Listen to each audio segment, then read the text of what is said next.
할렐루야. 하나님의 은혜가 함께하기를 간절히 바랍니다. 예수님이 제자들과 함께 예루살렘에 올라가고자 하십니다. 그러면서 예루살렘 전 여리고에서 예수님이 머물러 계시다가 떠나시게 됐어요. 근데 여리고에서 떠나실 때에 오늘 성경 29절에 보니까는 큰 무리가 예수를 따랐다, 이렇게 말씀을 하고 있어요. 몇 명인지 알 수가 없죠. 어찌하든 큰 무리였어요. 큰 무리가 예수를 따랐던 것입니다. 근데 그 길을 가다가 맹인 두 사람이 앉아 있었는데 곧 구걸하고 있었던 것이죠. 그러니까 이 맹인 두 사람은 여리고 떠나는 그 여리고 지역에 아마 경계선에 있었던 것 같아요. 그러면서 떠나가는데 많은 무리가 움직이는 것을 들은 거죠. 그래서 이 맹인 두 사람이 다른 성경에 보면은 물어요. 무슨 일이냐고. 그때에 그 사람 가운데 한 사람이 예수께서 지나가신다라고 이야기를 하죠. 그랬더니 이 맹인 두 사람이 큰 소리를 질러 외치는 거예요. 주여, 우리를 불쌍히 여기소서, 다윗의 자손이여 라고 외칩니다. 아마 이 맹인 두 사람이 예수님에 대한 소식을 들은 것 같아요. 예수께서는 능력이 있으시다. 예수님의 가르침은 참되다. 예수님은 병을 고치고 귀신을 쫓아낸다. 예수님은 능력이 있다. 뭐 이러한 소문을 들은 것 같아요. 그러니까 이 맹인 두 사람이 자기의 인생을 생각하지 않았겠어요? 무슨 생각을 했겠어요? 이 사람들이 모르긴 해도 저 많은 무리가 예수를 따라다니는데 우리는 앞을 못 보니까 예수를 따라다닐 수도 없고 예수를 만날 수도 없고 더 나아가서 예수님이 행하시는 일들을 들을 수도 없고 볼 수도 없는 기가 막힌 일들을 그들은 겪고 있는 거죠. 그러면서 길에 앉아서 구걸하는 그의 인생이 얼마나 불쌍하겠어요. 그러면서 이 맹인 두 사람이 한편으로는 소원을 품게 된 거예요. 야, 나도 저 예수 만나면 좋겠다. 저 예수를 만나면은 나의 인생도 달라질 수 있겠다. 저 예수 만나면은 내가 눈을 뜨고 앞을 볼 수 있겠다라고 하는 소망이 일어났던 거죠. 그러한 열망이 점점점 커졌던 거예요. 근데 때마침 무리가 지나가는데 예수님이 지나간다는 거예요. 예수님이 어느 지점에 있는지 알 수는 없고 또 예수님이 어떻게 생겼는지 알 수는 없지만 그 예수님이 있는 그곳을 향하여서 소리친 거죠. 주여, 우리를 불쌍히 여겨주세요. 다윗의 자손 예수여 하면서 예수님을 부르게 되어진 거예요. 나를 불쌍히 여겨달라는 거예요. 그래요? 오늘 이 사람이 외친 그 음성은 좀 불쌍히 여겨달라고, 나를 긍휼히 여겨달라고 하는 것, 바로 이것이 그의 외침이었어요. 여러분 어때요? 오늘 우리의 인생을 불쌍히 여길 줄 아는 사람이 되기를 간절히 바랍니다. 많은 사람이 자기 스스로가 불쌍한 줄을 몰라요. 경제적으로 돈이 좀 있다 그러면은 나는 잘 살아, 이렇게 생각을 해요. 혹은 권력이 있다 그러면은 나는 좀 힘이 있어 라고 생각을 해요. 좀 공부를 했다 그러면은 나는 지식이 있어 라고 생각을 해요. 그러면서 불쌍하다는 것을 모른단 말이죠. 그러니까 불쌍히 여김을 받을 필요도 없고 불쌍히 여길 수도 없는 그런 인생을 많은 사람들이 살아간단 말이죠. 그런데 이 맹인은 아무리 생각을 해도 또 다른 사람과 아무리 비교를 해도 확실하게 불쌍한 거예요. 정말로 불쌍하고 미래에 대한 소망이 없고 이렇게 살다가 죽어서는 안 되는 데라고 하는 안타까움이 있는 거죠. 그러니까 그 예수님에게 소망을 품게 된 거예요. 오늘 이 사람들이 예수님을 부를 때에 주님이라고 불렀어요. 주인이라는 뜻이에요. 내 인생의 주인인 바로 예수님을 부르고 있는 거예요. 더 나아가서 이 주여라고 하는 것은 아도나이, 곧 하나님을 부르는 거예요. 하나님. 그리고 더 나아가서 다윗의 자손이여라고 또 불렀어요. 다윗의 자손은 이 세상을 구원할 구원자를 찾는 호칭인 거예요.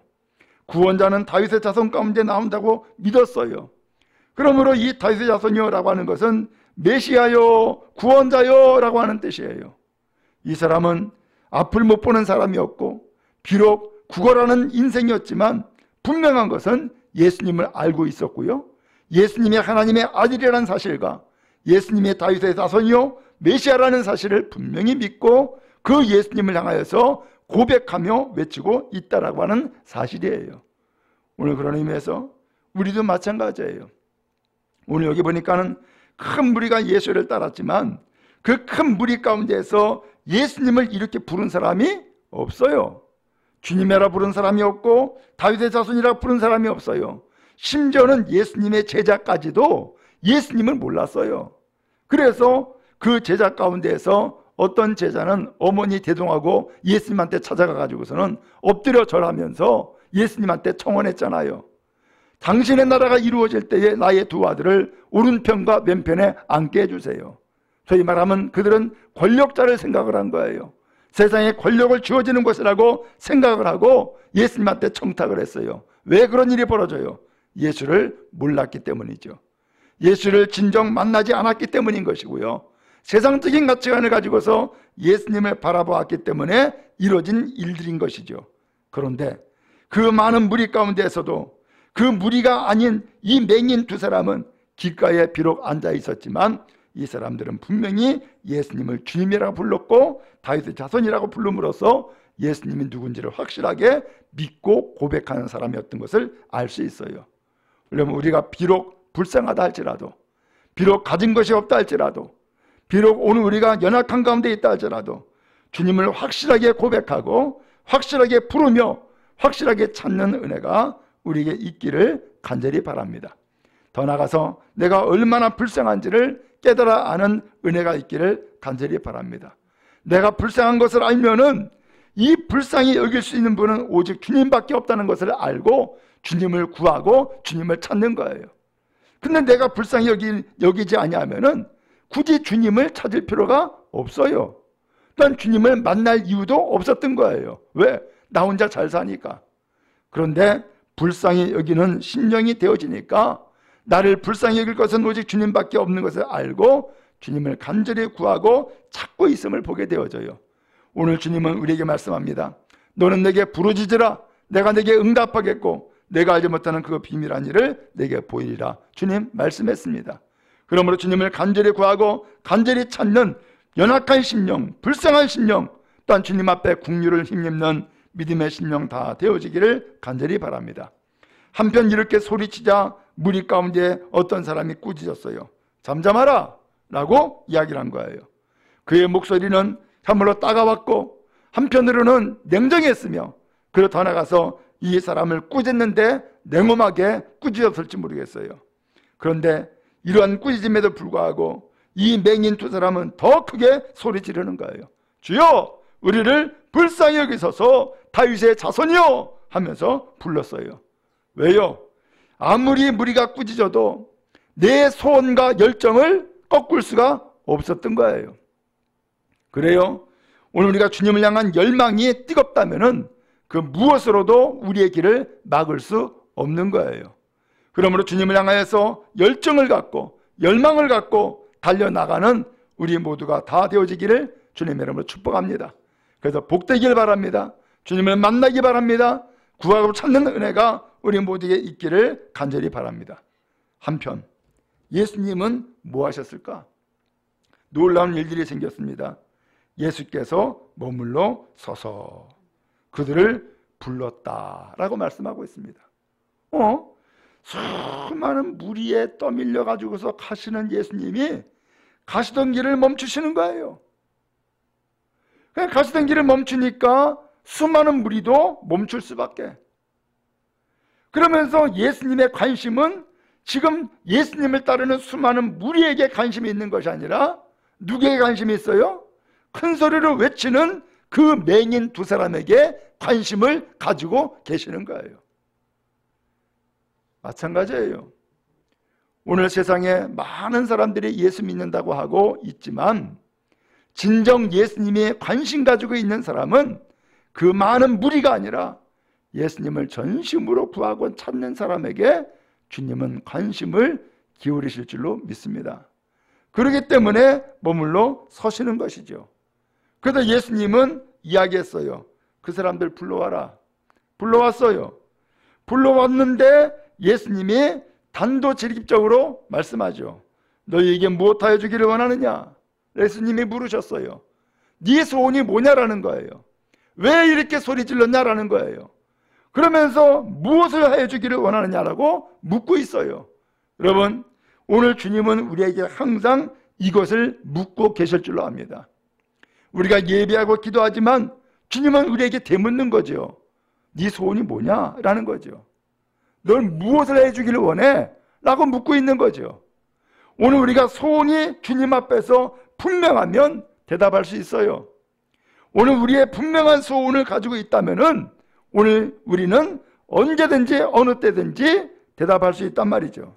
이 맹인은 이야기했습니다. 주여, 우리의 눈뜨기를 원합니다. 이들의 소원은 많지도 않았어요. 단 하나였어요. 뭐였어요? 눈뜨게 해달라는 거예요. 이것은 이 명인들이 지금까지 인생을 살아오면서 가장 큰 소원이었고 가장 확실한 소원이었고 또한 유일한 소원이 바로 이것이었단 말이죠. 왜요? 눈 뜨면 다른 것들은 덩달아 해결되니까. 굳이 이 눈을 뜨게 되면 길가에 앉아서 거지 노릇할 일도 없고 다른 사람들에게 구걸할 필요도 없어요. 눈만 뜨면 그들은 일할 수 있고 눈만 뜨면 가정으로 돌아갈 수 있으며 눈만 뜨면 교회로 나갈 수 있고 눈만 뜨면 사람들을 만날 수 있고 일할 수 있는 거예요. 오늘 그러기 때문에 이 인생의 가장 큰 약점, 가장 큰 맹점, 바로 앞을 못 본다라고 하는 이 사실 하나 때문에 그의 인생이 지금까지 고통과 괴로움과 절망 가운데 있었는데 이것만 해결되면은 나머지는 다 해결된다는 것이죠. 분명한 소원이었어요. 우리도 마찬가지예요. 오늘 우리도 주님 앞에 분명한 소원을 아뢰 수 있기를 간절히 바랍니다. 우리의 소원은 뭘까요? 주여, 눈뜨기를 원합니다. 눈뜨기를 원합니다. 바로 이 소원이 오늘 이 맹인의 소원일 뿐만 아니라 오늘 또한 우리의 소원이 되어질 수 있기를 간절히 바랍니다. 예수님은 불쌍히 여기셨습니다. 그리고 그들의 눈을 만지셨습니다. 그랬더니 어떤 일이 벌어졌어요? 곧 보게 되어 라고 했어요. 곧 보게 돼요. 오늘 예수님의 타치가 이루어진 거예요. 예수님과 연결되어진 거예요. 앞을 못 보는 그런 맹인의 이 눈을 예수님께서 만지시자 곧 보게 되는 기적의 놀라운 역사가 임하게 되어진 거예요. 여러분, 그래요. 우리에게 무엇이 필요합니까? 주님의 돕는 손길이 우리에게도 필요한 줄로 믿습니다. 주님의 타치가 우리의 심령 가운데 이루어지기 바라고, 그래서 우리의 심령이 변화되고 새로워지는 은혜의 역사가 있기를 간절히 바랍니다. 이 두 사람, 이 맹인은 이제 눈을 뜨고서 그의 인생길이 달라졌습니다.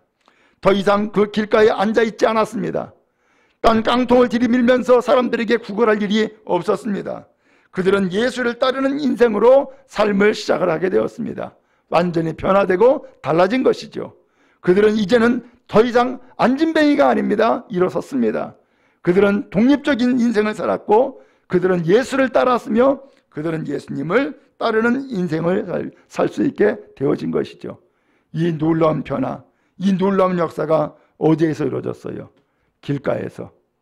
또한 외칠 때에 오늘 예수님의 발걸음을 멈추게 했고, 외칠 때에 주님은 우리를 불쌍히 여기셨으며, 외칠 때에 오늘 우리에게 소원을 물으셨고, 외칠 때에 주님은 응답하시고 오늘 우리를 새롭게 하신 것입니다. 바라기는 오늘 우리 시간 하나님 앞에 함께 나와서 기도하는데 참으로 예수님의 그 발걸음을 멈추어 서게 하셨던 그 맹인들과 같이 주님의 간절히 구하고 간절히 찾음으로 또한 주님께서 우리의 소원을 물으시고 우리의 소원을 이루시는 은혜의 시간 되어질 수 있기를 주님의 이름으로 축복합니다.